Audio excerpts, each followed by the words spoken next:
Olá, irmãos, graça e paz, tudo bem com vocês? No vídeo de hoje, nós vamos aprender que Deus, ele não odeia ninguém sem motivo. E que muito menos odiou pessoas quando elas eram antes de nascer, quando elas eram feto ou quando elas ainda nem existiam, ou seja, antes da fundação do mundo. Deus é justo.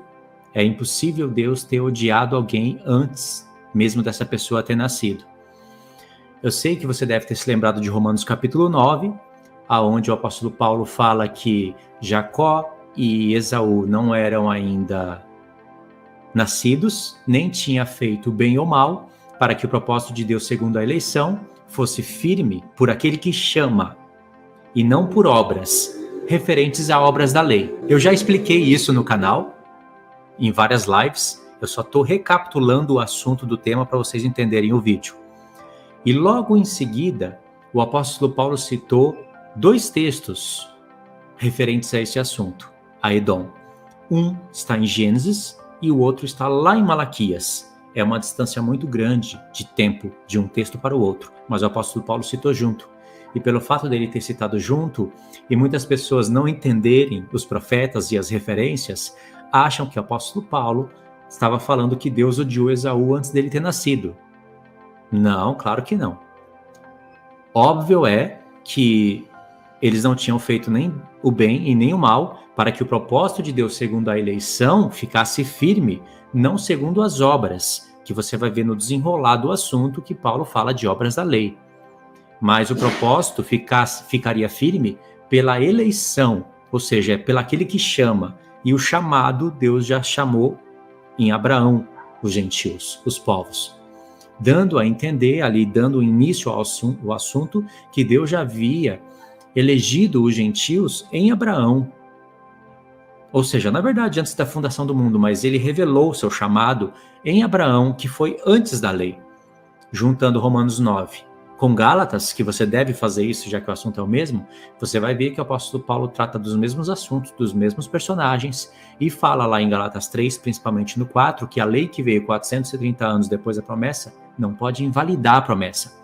E os judeus estavam com ciúme, porque o apóstolo Paulo estava sendo muito conhecido em todo o mundo, por causa da pregação do evangelho, e os gentios estavam aceitando muito mais do que os judeus. Então, tinha um ciúme muito grande nos judeus, ira, por causa do endurecimento de coração, e isso eram profecias que Deus já havia falado e Paulo se propõe a explicar dentro de Romanos 9, 10 e 11. Perfeito? Então, eu separei alguns textos para nós meditarmos e vocês entenderem que Deus jamais pode odiar alguém antes dele ter nascido. E quando o apóstolo Paulo cita Jacó e Esaú, que são exemplos antes da lei, ele pegou o melhor exemplo que tinha, já que o propósito do apóstolo Paulo na carta toda é provar que a justificação não é por obras da lei, e sim pela fé, pelo sangue, pelo Espírito.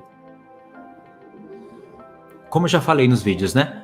Então ele pega dois homens que foram exemplos antes da lei, para mostrar que não foi por obras. De Jacó haveria de vir Israel, Israel receberia todas as obras da lei, e essas obras da lei que Deus deu para Israel, elas seriam santas, não seriam aquelas que trariam a justificação, limpeza de consciência, mas serviriam de condutor até Cristo.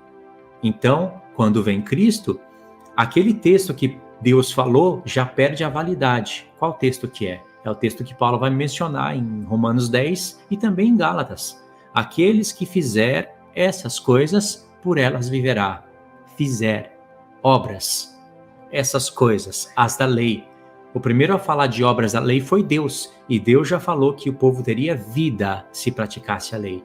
É claro que essa frase solta, ela seria um argumento muito forte para os judeus, porque com certeza os judeus usavam isso contra Paulo. Por isso que o apóstolo Paulo pegou essa frase, que está na lei, aparece nos profetas, e contextualizou ela no Novo Testamento, nas duas principais cartas que falam de justificação, em Romanos e Gálatas. Aqueles que fizeram essas coisas por elas viverá, era verdadeiro, até vir Cristo. Porque Deus não falou só isso no livro da lei. Deus falou muitas coisas e ainda amplificou as profecias pelos profetas. Os judeus que não estavam entendendo. E o apóstolo Paulo entendeu e estava explicando que não era injusto da parte de Deus querer salvar também os gentios. Pode ver que dentro de Romanos 9, quando ele fala de justo ou injusto, de vasos de ira e de vasos de glória, ele mesmo conclui o assunto que ele está falando em Romanos 9 e fala que Deus chamou pessoas não somente dentre os judeus, mas também dentre os gentios. E cita o profeta Oséias, mostrando que o objetivo de todo aquele discurso dele era defender o evangelho e explicar que as obras da lei não justificavam mais, porque veio Cristo, e que era justo Deus pôr a salvação para todas as nações. E que havia um endurecimento no povo de Israel por causa da soberba deles. É que o apóstolo Paulo cita textos lá e as pessoas não vão verificar. Então esse é o tema do estudo. Eu separei aqui para vocês textos que eu vou sublinhar e nós vamos ler, tá bom? Queria que vocês prestassem atenção. O primeiro texto, o estudo vai ser sobre isso que vocês estão vendo aqui na tela. Me odiaram sem causa. São textos que se encontram na palavra e Deus está falando que é sem causa que as pessoas odeiam a ele. Se ele odiou essas pessoas, os réprobos, os reprovados, antes da fundação do mundo, então é com causa, sim, que os homens odeiam a Deus. Os homens odeiam a Deus porque Deus os odiou primeiro. Mas Deus testemunha que foi sem causa e que ele amou a todos. Por falar em amar, vocês sabem que a seita calvinista torce o texto de João 3,16, falando que os todos ali, que Deus amou, o mundo todo é o mundo dos eleitos. Embora não esteja escrito em nenhum texto onde o apóstolo Paulo fala todos os pecadores, todos... Romanos 5, por exemplo, Jesus se entregou pela iniquidade de todos, para trazer justificação a todos os que aceitam, é claro. Todos eles transformam em eleitos, embora não esteja escrito em nenhum texto. Veja que os apóstolos não combinaram isso. Vamos falar todos e deixa eles entenderem que os todos a gente quer dizer eleito. Por que os apóstolos não falam todos os eleitos? Se Deus amou o mundo de tal maneira, ele amou o mundo todo mesmo. E para provar isso, a gente começa já com Israel. Deus amou Israel. Está escrito no livro da lei, 2 ou 3 vezes, mas aqueles que Deus amou, eles se perderam no deserto, morreram. Aliás, com vários castigos de Deus. Deus amou. Ou seja, é mentira dizer que Deus só ama aquele que ele pretende salvar. Ele amou a todos. Em Oséias, Deus está falando que, embora os filhos de Israel estavam ali com prostitutas, adorando ídolos, etc., Deus os amou. Logo no capítulo 1 de Oséias. E ainda aparece em outros profetas. O amor de Deus por Israel, não somente por aqueles que haveriam de ser eleitos, mas por aqueles que Deus teve que castigar por causa da rebeldia, por aqueles que não foram salvos. Isso prova que a interpretação calvinista em João 3,16 é mentira. Vamos ler esse texto aqui primeiro, Ezequiel 14, do 12 ao 23. Vamos ver o que o profeta está falando nesse texto. Veio a mim a palavra do Senhor dizendo: Filho do homem, quando uma terra pecar contra mim, cometendo graves transgressões, estenderei a mão contra ela e tornarei instável o sustento do pão. E enviarei contra ela a fome e eliminarei dela os homens e animais. Ainda que estivessem no meio dela esses 3 homens, Noé, Daniel e Jó, eles, pela sua justiça, olha aqui, presta atenção nessa palavra, nós estamos falando do tempo da antiga aliança. Antiga aliança. Então Deus fala de justiça, salvariam. Pela sua justiça, salvariam apenas a sua própria vida, diz o Senhor Deus. E esse salvaria é de salvar para permanecer vivo mesmo. Continua lendo aqui no verso 15. Se eu fizer passar pela terra bestas feras, e elas a assolarem, que fique assolada, e ninguém possa passar por ela por causa das feras. Tão certo como eu vivo, diz o Senhor Deus, ainda que esses 3 homens estivessem no meio dela, não salvariam nem os seus filhos, continuando por aqui, nem as suas filhas, só eles seriam salvos, a terra seria assolada. Ou se eu fizer vir a espada sobre essa terra e disser, espada, passa pela terra, e eu eliminar dela os homens e animais, tão certo como eu vivo, diz o Senhor Deus, ainda que esses 3 homens estivessem no meio dela, não salvariam nem os seus filhos, nem as suas filhas. Só eles se salvariam. E lembra? Era pela justiça deles. Justiça. Aí você pergunta, qual justiça? Você pode entender a mesma justiça de sempre, a da fé. Sabe por quê? Porque até na antiga aliança, todos teriam que ser justificados pela fé. Só que você não pode cometer o erro de achar que as obras da lei não tinham validade alguma. Porque Deus disse, aqueles que fizerem essas coisas, por elas viverá. Isso é uma promessa. Porém, é uma promessa condicionada a uma prática de uma lei, que eram obras da lei. Que fé que seria essa se você dissesse, eu tenho fé no Deus de Israel, e não pratica nada do que ele disse? Logo, a sua fé está relacionada com a obediência, e isso também se sucede no Novo Testamento. Só que no Novo Testamento as coisas alteram um pouco porque há mudança de lei. Compreendeu? Então continua lendo. Ou se eu enviar a peste sobre essa terra e derramar o meu furor sobre ela com sangue, para eliminar dela os homens e animais, aqui, verso 20. Tão certo como eu vivo, diz o Senhor Deus, ainda que Noé, Daniel e Jó estivessem no meio dela, não salvariam nem a seu filho, nem a sua filha, pela sua justiça, de novo, destaca aqui, ó, pela sua justiça, salvariam apenas a sua própria vida. Então, o que nós aprendemos aqui? Que Deus está falando de justiça, de lei, que são obras, né? Obras da lei. É um texto importante para a gente entender. Agora vamos para o segundo. Lamentações 3, dos 52 ao 56. Diz assim: caçaram-me como se eu fosse ave, os que sem motivo são meus inimigos. É um texto importante, porque quem está falando isso daqui é um salmista, mas inspirado pelo Espírito de Cristo. Vocês vão ver que é o Espírito de Cristo que está falando essa frase, que vira uma profecia. E continua. Para me destruírem, lançaram-me na cova e atiraram-me pedras sobre mim. Águas correram sobre a minha cabeça. Então disse eu, estou perdido. É claro, irmãos, que é Jeremias que está falando isso. E foi um evento que realmente ocorreu com ele. Ele foi atirado no poço. Lançaram-me na cova. Isso ocorreu com Jeremias. Só que Jeremias é mais uma das tipologias do Senhor Jesus no Novo Testamento. Muitas palavras que Jeremias falou, as mesmas frases, não são somente palavras, frases também, Jesus repetiu no Novo Testamento. É só você ler o profeta Jeremias que você vai identificar várias. E verso 55 diz: da mais profunda cova, Senhor, invoquei o teu nome. Ouviste a minha voz. Não esconda o ouvido aos meus lamentos, ao meu clamor. Então, aqui, Lamentações, nós temos um testemunho do Senhor Jesus, que ele fala que odiaram a ele sem motivo. E essa questão de sem motivo vai aparecer em João 15, do 21 ao 25, que é texto importante também para a gente compreender. Verso 21. Tudo isso, porém, vos farão por causa do meu nome, porquanto não conheceram aquele que me enviou.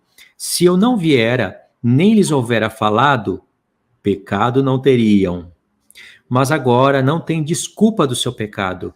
Quem me odeia, odeia também a meu Pai. Se eu não tivesse feito entre eles tais obras, que eram as curas, quais nenhum outro fez, de novo, pecado não teriam. Mas agora, não somente eles têm visto, mas também odiado, tanto a mim como a meu Pai. Aí você pode dizer, claro, eles não eram eleitos, odiaram porque eles já eram odiados antes da fundação do mundo. Deus os odiou. Então, essa é a causa. Mas Jesus testemunha aqui no verso 25. Isto, porém, é para que se cumpra a palavra escrita na sua lei. Olha, Jesus fala que é na lei, né? Já vamos aprender uma outra coisa aqui. Você vai ver que essa lei não está falando especificamente da Torá, mas dos profetas. E o que estava escrito na lei? Odiaram-me sem motivo, sem razão. Aí, quando você clica nessa referência aqui, você vai ter. Olha aqui, Salmo 35, do 19 ao 64. Esse é um dos textos. Eu peguei outro, na verdade. Eu peguei o de Lamentações, lembra? Então a gente aprende que muitas coisas que Jesus fala, vossa lei, ele não se refere só à Torá. Ele se refere também à Torá dos profetas. Porque os profetas é uma Torá também. É uma instrução. Tem a Torá de Moisés, que é a que Deus deu para Moisés dar para o povo, e tem a Torá dos profetas. O Novo Testamento é uma Torá, é uma lei, é uma instrução. Entendeu? Todas elas trabalham junto, dando testemunhos a respeito do Senhor. E Jesus fala que odiaram a ele sem causa.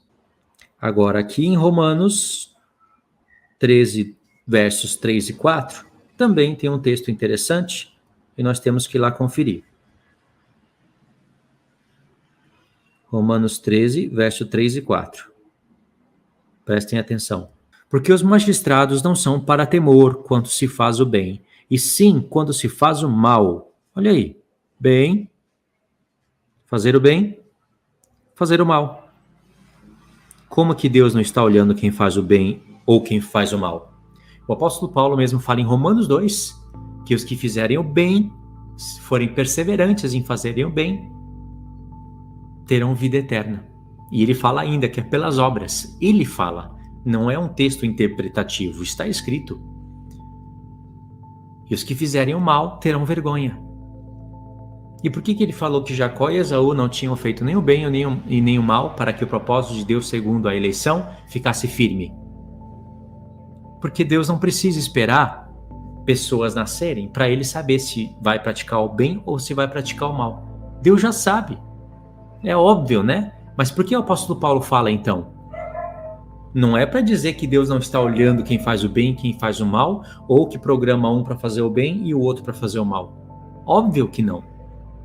Ele está falando isso referente ao que iria se desdobrar através desses dois homens. Porque eram tipos de pessoas. São tipos. Abraão, suas mulheres, seus filhos, são tipos, tipologias. Esaú representa aquele que vende o direito de primogenitura por causa de comida. Representa não somente a nação de Edom, os edomitas, os ismaelitas. Representa o mundo. E Israel representa aquele que luta para conseguir a bênção, que realmente quer abençoar as famílias da terra. Mesmo ele não tendo o direito de primogenitura, ele recebe. Por isso que o apóstolo Paulo está usando eles dois, não somente em Romanos 9, mas também em Gálatas. Só que em Gálatas, né, ele faz algumas pequenas alterações. Em Gálatas ele está focando mais em Isaac e Ismael. Em Romanos ele está focando mais em Jacó e Esaú. Mas é tudo a mesma turma, não é? São tipos que Deus deixou pra gente. E aí Deus tem as autoridades que castigam as pessoas quando elas praticam o mal. E se elas praticarem o bem, não tem o que temer. Assim vai ser no próprio tribunal de Cristo. Não é somente nas autoridades terrestres e no tribunal humano. Também vai ser no tribunal de Cristo. Deus disse que vai dar a cada um segundo as suas obras. Ele não disse que vai dar a cada um segundo a eleição. É segundo as suas obras. Quando o apóstolo Paulo fala de eleição lá em Romanos 9, os calvinistas param a frase em um determinado ponto. Mas Paulo fala, eles dois não tinham nascido, nem feito nem o bem nem o mal, referente às obras da lei, que não justifica.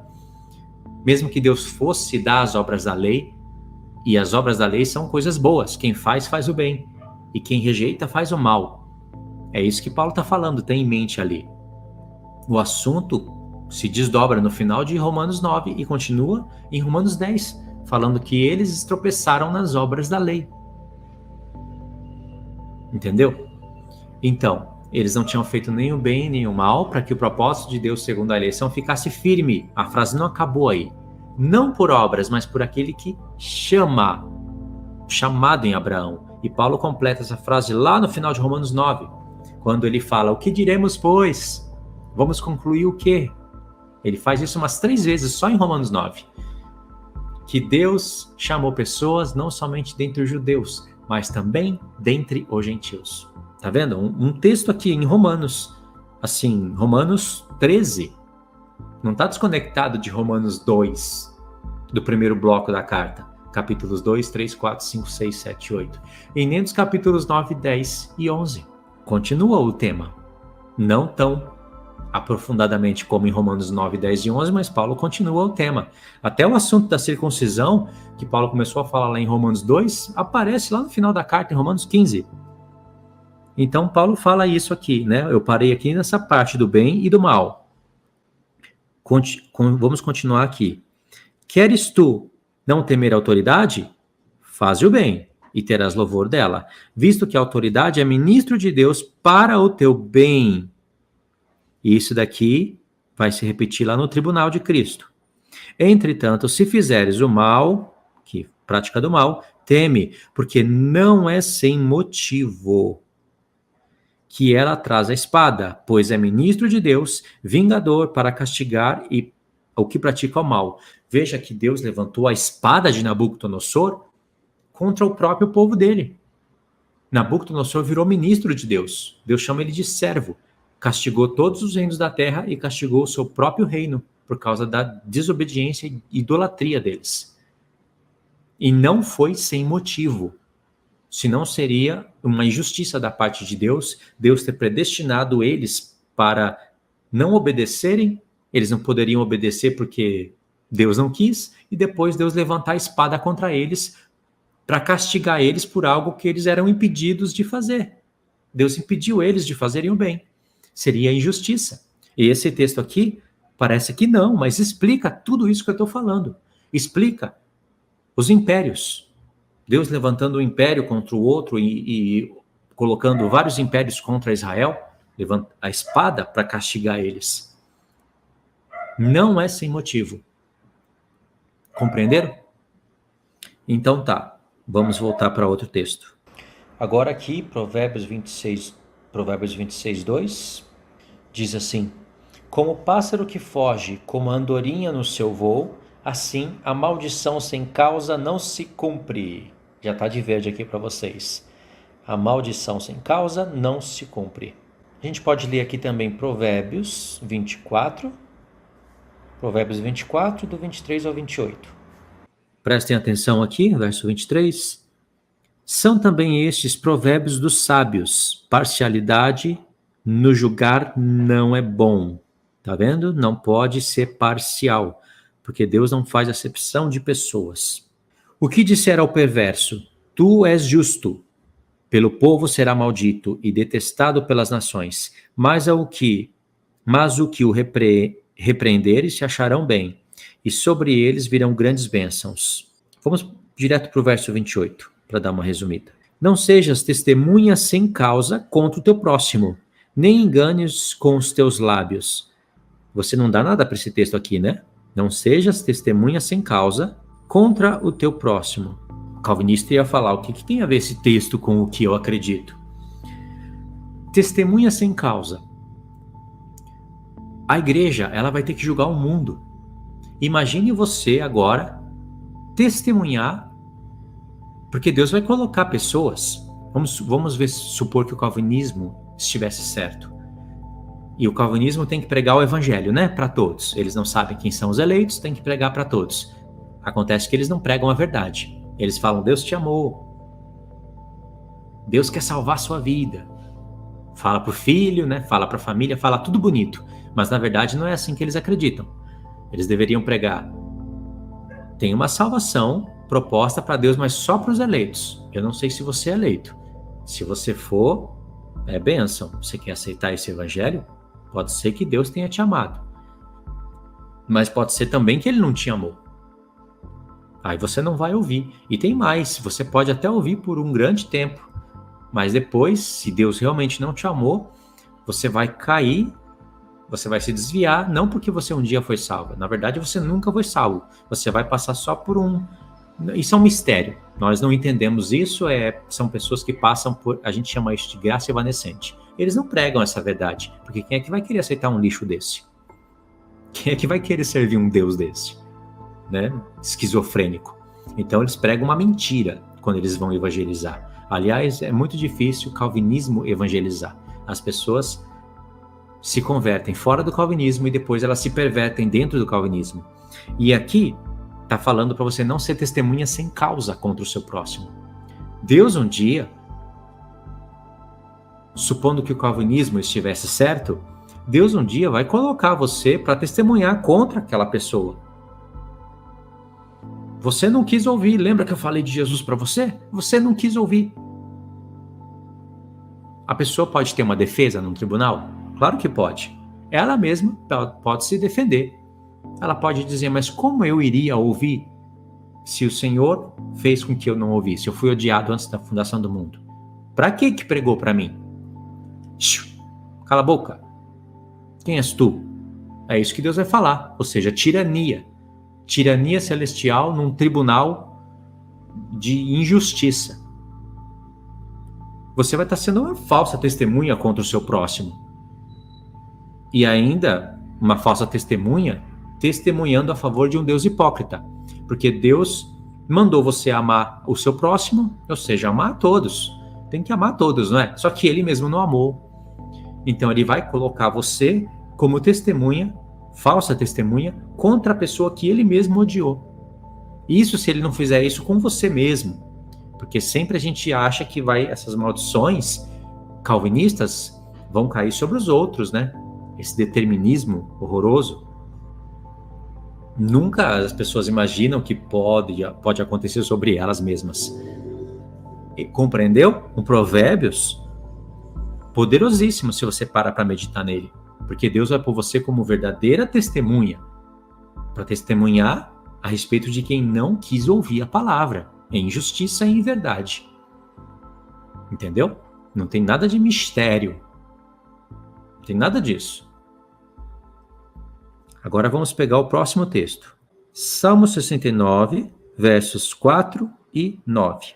São mais os cabelos da minha cabeça os que sem razão me odeiam. Sem razão me odeiam. De novo apareceu o texto aqui, né? São poderosos os meus destruidores, os que com falsos motivos são meus inimigos. Por isso, tenho de restituir o que não furtei. Isso daqui é o Senhor Jesus falando. Nós identificamos isso quando você lê o verso 9. Na verdade, o salmo todo, né? O verso 9 é só para provar. Pois o zelo da tua casa me consumiu, e as injúrias dos que te ultrajavam caem sobre mim. Que esse texto aqui é o texto do Senhor Jesus. Ele mesmo fala isso. Aí depois, se você quiser, ler um resumo do 21 ao 25 e depois o verso 28. É um testemunho sobre Jesus. Ele continua falando coisas a respeito que ele foi odiado sem causa, sem razão. E depois tem essa parte aqui, aonde eu frisei duas palavras. A palavra mistério e segredo. Porque dentro da mensagem calvinista, embora, não sei se você conhece ou não, eles, quando o negócio fica feio, eles falam que é mistério. Ninguém entende. Mais ou menos assim, eu não entendo porque Deus me amou antes da fundação do mundo e Deus odiou vocês, não. Todo mundo aqui foi amado. Vocês, seus filhos. Mas Deus odiou pessoas lá para fora, outras denominações, outras igrejas. Odiou antes da fundação do mundo. Não sabemos o porquê. É claro que eles não falam isso, mas eles também não falam a verdade. Eles não falam que pessoas ali, entre eles, podem ser os odiados, os réprobos. Eles não falam. Por que eles não falam? Porque eles têm medo. Isso é covardia, é medo, é hipocrisia. Por que eles não falam isso? Para sua própria família. Se em todas as igrejas, religiões, denominações, tem pessoas que Deus amou, mas também tem pessoas que, aspas, Deus odiou antes da fundação do mundo, assim é dentro de qualquer igreja presbiteriana também. Só que eles omitem isso. Eles deixam sempre a entender que os amados ali são eles que estão ouvindo a palavra. Como eu já falei em vários vídeos, né? Acho que você está até enjoado de ouvir isso. Então, quando a justiça, o amor genuíno cai sobre eles, é graça, misericórdia, é bondoso. Mas quando a condenação é para o próximo, justiça. Justiça por quê? Quando é para o próximo é justiça. e para si mesmo é glória? E se Deus inverter, também vai ser justiça? Você vai achar justo? Claro que não, né? Então, aí tem textos aqui que são textos interessantes, aonde você vai ler em casa. Amós 3, verso 8, você vai ver que Deus revela os seus segredos aos seus servos. Ele não faz nada sem antes revelar. Ou seja, não tem mistério. Isso daí é o campo, é um labirinto, é uma arapuca. Aí todo mundo não sabe explicar, se acham os amados, se acham os eleitos. E como é que se explica isso na justiça? Não sei, olha lá, Romanos 9. Nem Paulo sabia. Uma sucessão de distorções de textos e de todo o evangelho de Cristo. Aí tem também Salmo 25, 14. Leia também Romanos 11, do 25 ao 32. E depois Romanos 16, do 25 ao 27. Está tudo relacionado aqui nesse texto. O apóstolo Paulo, ele vai falar do mistério de Deus. E ele vai falar que esse mistério se revelou pela palavra dos profetas. É o mistério do evangelho. Evangelho. Pode ler. Eu não vou ler aqui, senão o estudo vai ficar muito grande. E tem um texto interessante aqui, que se encontra em Jó 2, do 1 ao 10. E esse aqui, nós vamos ler para terminar esse estudo. Presta atenção nessa leitura. Num dia em que os filhos de Deus vieram apresentar-se perante o Senhor, veio também Satanás entre eles a apresentar-se perante o Senhor. Então o Senhor disse a Satanás: "De onde vens?" Respondeu Satanás ao Senhor e disse: "De rodear a terra e passear por ela." Perguntou o Senhor a Satanás: "Observaste o meu servo Jó? Porque ninguém há na terra semelhante a ele, homem íntegro, reto, temente a Deus e que se desvia do mal." Aqui já é a segunda vez, ou a terceira, que Deus vai falar isso para Satanás. Isso irrita o diabo. E olha aqui o que Deus falou. Ele conserva a sua integridade, embora me incitaste contra ele, para o consumir, olha aí, sem causa.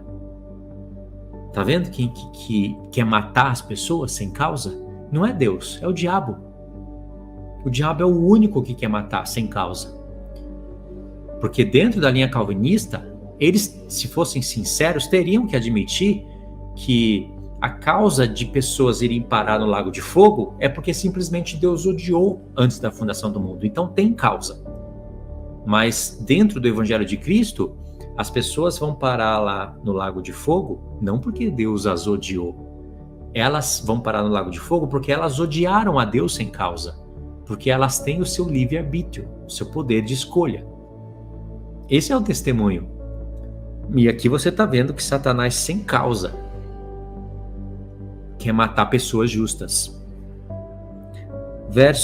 Vamos pegar aqui, vamos continuar no verso 4.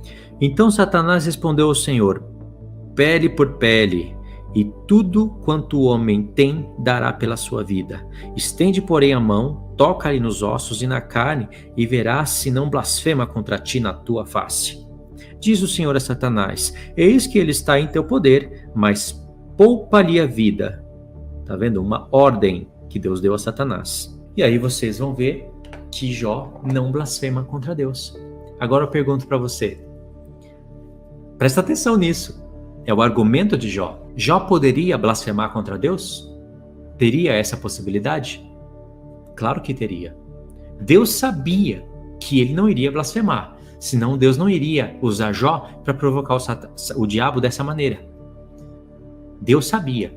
E essa proposta, porque foi Deus que primeiramente lançou essa proposta, não foi o diabo, foi Deus que lançou isso. E se o diabo soubesse que Jó não teria como blasfemar, o diabo não aceitaria essa proposta. Ele não queria ser envergonhado. Pelo contrário, como ele tem livre acesso de acusar as pessoas e de falar coisas diante de Deus, ele iria falar para envergonhar Deus, sem dúvida. Por que você está fazendo essa proposta para mim? Se você elegeu ele, se não tem como ele blasfemar, está me achando um cara de idiota? Claro que o diabo ia falar isso para Deus. Talvez não iria usar essa palavra, mas iria falar: como assim? Se o diabo sabe que Jó tem livre-arbítrio, então faz sentido o diabo aceitar a proposta. Senão não faz o menor sentido o diabo aceitar essa proposta. Estaria chamando o diabo de retardado. Compreenderam? Então Jó sabia, o diabo sabia que Jó tinha livre-arbítrio e que poderia blasfemar contra Deus. E para finalizar, vamos responder aqui essas 3 perguntas. Satanás sabia que Jó tinha livre-arbítrio? Sim. Haveria possibilidade de Jó blasfemar? Sim. Deus sabia se Jó iria ou não blasfemar? Sim. Sim, sim, sim. Se não, não faria o menor sentido Satanás ter aceitado a proposta. Compreendeu? Mesmo que Satanás sabia que Deus já sabia das coisas, Satanás ele não iria resistir isso, porque tem muitos eventos que Deus já sabia e mesmo assim acontece. Acontece de Satanás conseguir enganar. Ele enganou os anjos e Deus já sabia. Então Satanás tinha experiências o suficiente para aceitar o desafio. Então é isso, irmãos. Espero que vocês tenham entendido o propósito do estudo, que foi mostrar para vocês que Deus não odeia pessoas no ventre, não odeia pessoas antes da fundação do mundo, não faz pessoas odiarem a Ele. Ele não escolhe pessoas para serem vasos de ira, no sentido dele escolher uma pessoa que poderia ser boa e ele dizer assim: eu quero que essa pessoa provoque a ira em mim. E quando ela provocar a ira em mim, eu meto a espada nela. Foi isso que ele teria feito com o seu próprio povo, se ali a calvinista estivesse correta. Então Deus é justo. O único ser que quer matar a pessoa sem causa é o diabo, como nós vimos em Jó, tá bom? E tem uma playlist no canal sobre essa mensagem calvinista, e eu não procuro apenas combater o calvinismo, eu aproveito as oportunidades para ensinar corretamente a salvação, a justificação, vida eterna, os nossos deveres, a justiça de Deus, milênio, tribunal de Cristo, as 2 casas de Israel, as 7 festas. Eu aproveito a oportunidade para ensinar tudo o que é bom. Mas tudo o que é bom tem que reprovar tudo o que é mal. Quando a luz brilha, todas as coisas são expostas e reprovadas pela luz, não é? Porque quando a luz nasce, as trevas dissipam. E quando as trevas dissipam, tudo aparece. E quando as coisas más aparecem, a luz que reprova elas. É um texto que se encontra em Efésios 5. Tá bom? Então é isso, espero que vocês tenham entendido. Muito obrigado por ter assistido até aqui. E queria que vocês compartilhassem esse vídeo, desse o like, se inscrevesse no canal, compartilhasse o vídeo e assistisse a playlist, que eu vou deixar para vocês no meu comentário fixo. Tá bom? Fiquem na paz. Deus abençoe.